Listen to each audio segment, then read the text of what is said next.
แนะนำตัวเลย โดยสบายดีน้องซื้ออินพีออนเด้อ ว่างแหงได้บอก สบายดีน้องซื้ออินพีออนเด้อโดยโอเคเนาะ อีพีอ่อนเนาะ โดย โอเคอินพีอ่อนจบจากใส่ สถาบันการธนาคาร กา เจ้าร ธนาคารแปลว่าคิดรายเลขเก่งมันบอก ใช้เครื่องคิดเลขเอาตอนเรียน ว่าเป็นยังใส่คือโอเคสนใจตำแหน่งสมัครตำแหน่งไหน อันตอนนี้มีเปิดสมัครตำแหน่งอย่างเจ้า ทุกตำแหน่งเลย ทุกตำแหน่งเลยมินิเจอร์ได้บอกมินิเจอร์ได้บอก เมเนเจอร์สมัครเมเนเจอร์เลยมีความสามารถอย่างหนึ่งนะ อ่าน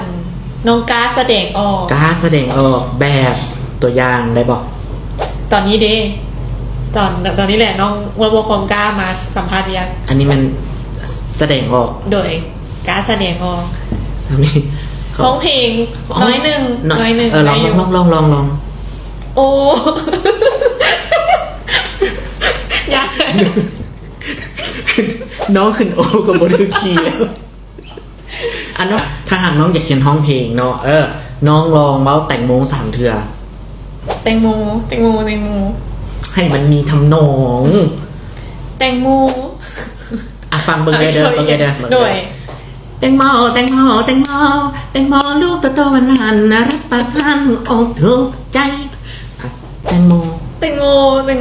เอาผ่านเรื่องนี้ซะเนาะพอซะ เนาะ เอาจริงซะคาดหวังเงินเดือนเท่าไหร่ 15 ล้านได้บอก15 ล้านอัพ 15 ล้านอัพเลย โดย ได้หลายกว่ากุย15เนาะ15โอเคคุณรู้โอเค15 ล้านเนาะความสามารถพิเศษก็คือการแสดงออกเนาะห้องเพลงในหน่อยหนึ่งขึ้นโอไปได้กระยามันเนาะเอาเป็นว่าเดี๋ยวจีไปเสนอหัวหน้าให้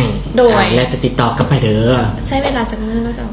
ประมาณบวกลบคูณหารกันเด้อ น้องพร้อมเริ่มเวียกมื้อนี้เลยเด้ พร้อมเลย โดยน้องแบบมีไฟอยากเห็นเวียก เบาเท โดย คันอยากมีไฟอยากเห็นเรียกมาได้เลยเด้อตอนนี้เขากำลังหาพนักงานการตลาด มาได้เลยเนาะซึ่งสวนซอยในนี้ มาเด้อมาเป็นทีมน้ำกาก มาได้เลย เห็น เนาะ เวียกแล้ว แม่นแล้วเข้าใจเด้อเดี๋ยวติดต่อไปสบายดี